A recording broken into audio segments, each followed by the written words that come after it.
नगला बनवीर के सभी सम्मानित बुजुर्गवार, नौजवान साथियों, मातृशक्ति, प्यारे बच्चों, सभी को मेरा नमस्कार और दिल की गहराई से धन्यवाद कि आप सब लोगों ने जितने स्नेह और प्यार से मेरा स्वागत किया, मुझे सम्मान दिया, इसके लिए पुनः धन्यवाद। पूर्व वक्ताओं ने कहा कि नेताजी का ध्यान रखना।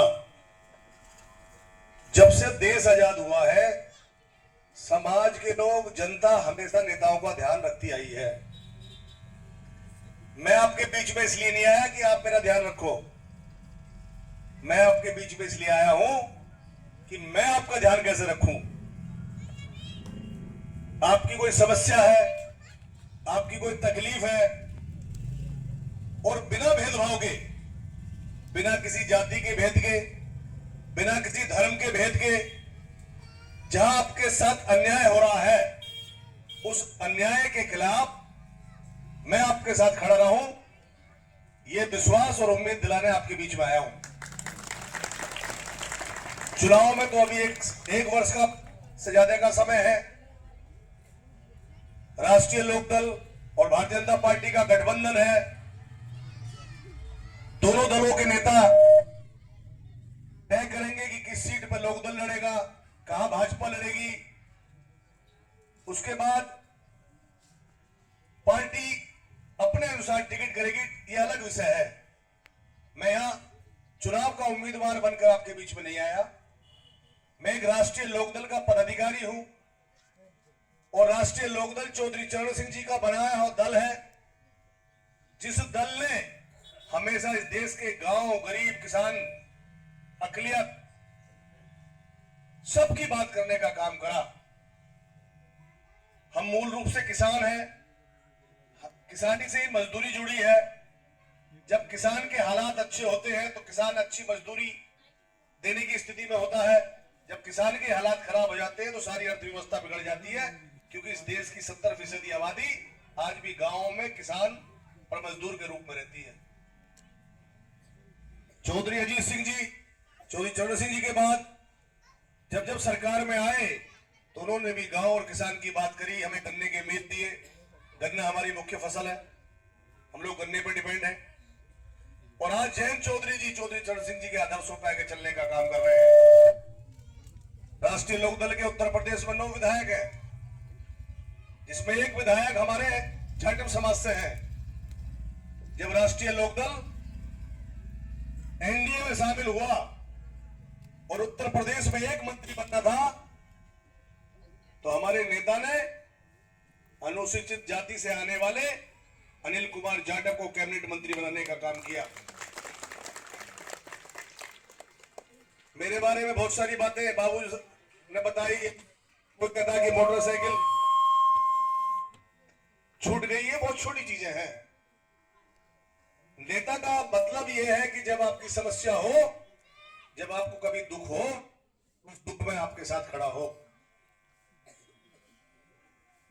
मैं तो पहले मुरादाबाद पश्चिम विधानसभा क्षेत्र का हिस्सा था। मैं कांट से मात्र 28 साल की उम्र में विधानसभा का चुनाव लड़ा और बहुत थोड़े वोट से एमएलए हार गया था। तब से लगातार संघर्ष जारी है। विधायक बनना ना बनना यह अलग बात है, टिकट मिलना ना मिलना यह अलग बात है। राजनीति का मतलब है कि अगर आप समाज में सेवा के लिए आए हो, तो जब भी मेरे क्षेत्र के किसी भी समाज के गरीब से गरीब आदमी को भी कोई संकट आएगा, तो आपका ये भाई, आपका बेटा आपके साथ खड़ा होगा।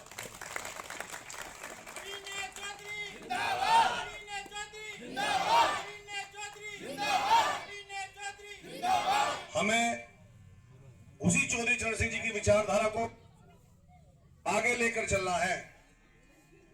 और वो विचारधारा क्या है? वो विचारधारा है सभी को साथ लेकर चलना, न जाति का भेद, न धर्म का भेद, केवल अन्याय के खिलाफ खड़ा हो रहा है। आज आपके पास विधायक जी हैं, मंत्री रहे हैं, या दोनों समाज के लोग रहते हैं। इस गांव में हिंदू और मुसलमान दोनों मिलजुल कर रहते हैं। और मैं समझता हूं कि दोनों ही लोगों ने अपने अपने धर्म के आधार पर वोट दिया, किसी ने जाति के आधार पर वोट दिया। मगर मैं पूछना चाहता हूं दोनों धर्मों के लोगों से कि आपको अलग अलग समय में अलग अलग अपने धर्म के विधायक और सांसद चुनने का मौका मिला है। क्या आपने जिनको चुनकर भेजा है, चुनने के बाद उन्हें कभी आपकी याद भी आती है क्या? दोनों तबकों से पूछ रहा हूं मैं। उन्होंने भी चुना है, इन्होंने भी चुना है। बहुत लंबा समय हो गया जाति और धर्म के नाम पर चुनते चुनते। मैं चाहता हूं कि गांव की प्रधानी से लेकर जिला पंचायत से लेकर ब्लॉक प्रमुखी से लेकर जितने चुनाव हो उनमें ऐसे अच्छे लोगों को, पढ़े लिखे लोगों को चुनकर भेजने का काम करो जो आपका काम ईमानदारी से करे। जो नेता सिफारिश करने के बाद पैसे लेता हो या दिलाता हो, ऐसे नेता को तो चुल्लू और पानी में डूब के मर जाना चाहिए। नेता का मतलब है कि क्षेत्र के, समाज के किसी भी आदमी की जेब का पैसा अगर खर्च हो तो उसके बच्चों पे खर्च हो, वो किसी थाने में, तहसील में, कचहरी में खर्च ना हो। ये नेता की जिम्मेदारी होनी चाहिए। और मेरा वादा है, मैं ये तो नहीं कह रहा कि दुनिया पलट दूंगा, मगर ये भरोसे के साथ कह रहा हूं, अगर आप जायज हो, आपका काम जायज है और आप ठीक हो, तो आपकी जेब का पैसा किसी भी महकमे में नहीं जाने दूंगा। यह वादा आपके बीच में करके जाऊंगा। इसके अतिरिक्त जो भी नेता आते हैं, चाहे किसी भी पार्टी के हो, चाहे किसी भी समाज के हो, वो जब अपना भाषण देंगे तो अच्छी अच्छी बातें ही करेंगे और इसीलिए हम कहीं ना कहीं उनकी बातों में आ भी जाते हैं। अभी 1 साल है चुनाव में, 1 साल। पुराने बुजुर्ग बैठे हैं यहां, नए लोगों को नहीं पता कि पहले जब हम कहीं भैंस खरीदने जाते थे या बैल खरीदने जाते थे, तो जब किसी अच्छे किसान के पास जाते थे तो वो ये कहता था कि ये खड़ी है मेरी भैंस, इसे ले जाओ, 4 दिन अपने घर बांध के रखो, सही दूध देगी तो बांध लेना और खराब लगे तुम्हें तो मेरी वापस दे जाना।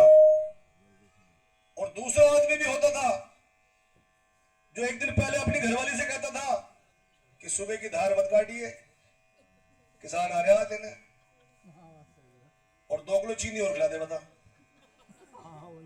बांक तपड़ा, शाम को धार कटवाई, बाल्टी भर गई, खुश होकर ले गया, जाके घरवाली से कह रहा है तो 14 लीटर वाली लाया हूं, पर सुबह को धार काटी तो दूध नहीं। उसने कहा चलो चल के आई है, हो सकता है शाम को दे, शाम को दोबारा फिर दूध नहीं, वापस गए चल के किसान के पास। उसने कहा मैं अपने घर का मालिक था, मेरी तो गई। यही होता था। मैं आपके बीच में आया हूं, चुनाव में साल भर से ज्यादा का समय है, साल भर खूब बरतो अपने सुख और दुख में। अगर तुम्हारे सुख दुख में तुम्हारे साथ खड़ा मिलूं तो अपने घर बांध लियो, नहीं तो वापस कर दियो। जो अच्छा लगे उसे दे दियो, जो अच्छा लगे, मगर अपना काम तो ले लो। जब मेरा नंबर आवे तो मेरा साथ मत देना, लेकिन जब तुम्हें जरूरत पड़े तो मुझे जरूर आजमाना। मैं निश्चित रूप से आपके साथ खड़ा होने का काम करूंगा और किसी गरीब की आंख में आंसू आने नहीं दूंगा।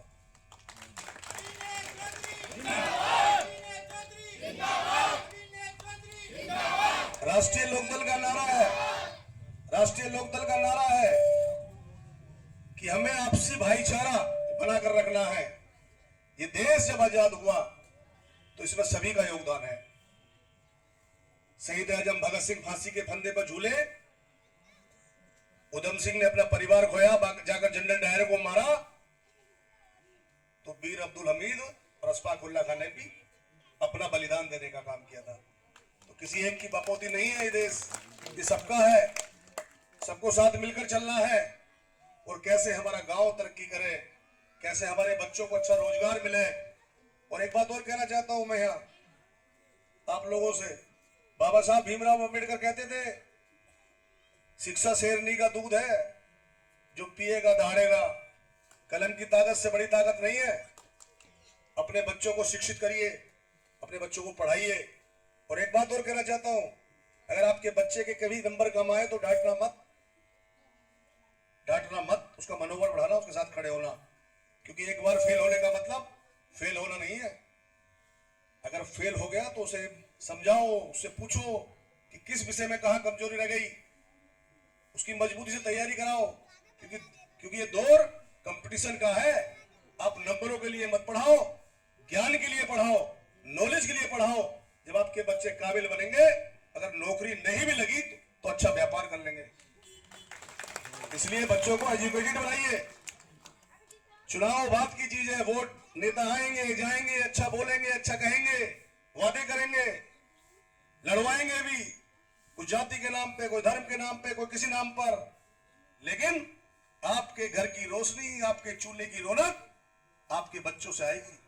आप अपने बच्चों को पढ़ाइए, पढ़ाइए, सिर्फ पढ़ाइए। बच्चे शिक्षित हो गए तो पूरा परिवार, आने वाली पीढ़ी तर जाती है।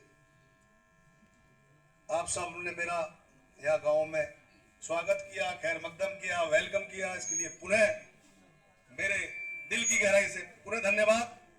और मेरा गांव ज्यादा दूर नहीं है, पास में गांव है। हाँ, एक बात और कहना चाहता हूं, हाथ जोड़ के विनती, आपस में एक दूसरे का खोपड़ा फोड़ गए, मुझसे ये उम्मीद मत करियो कि मैं थाने में बंद करवाऊं किसी को।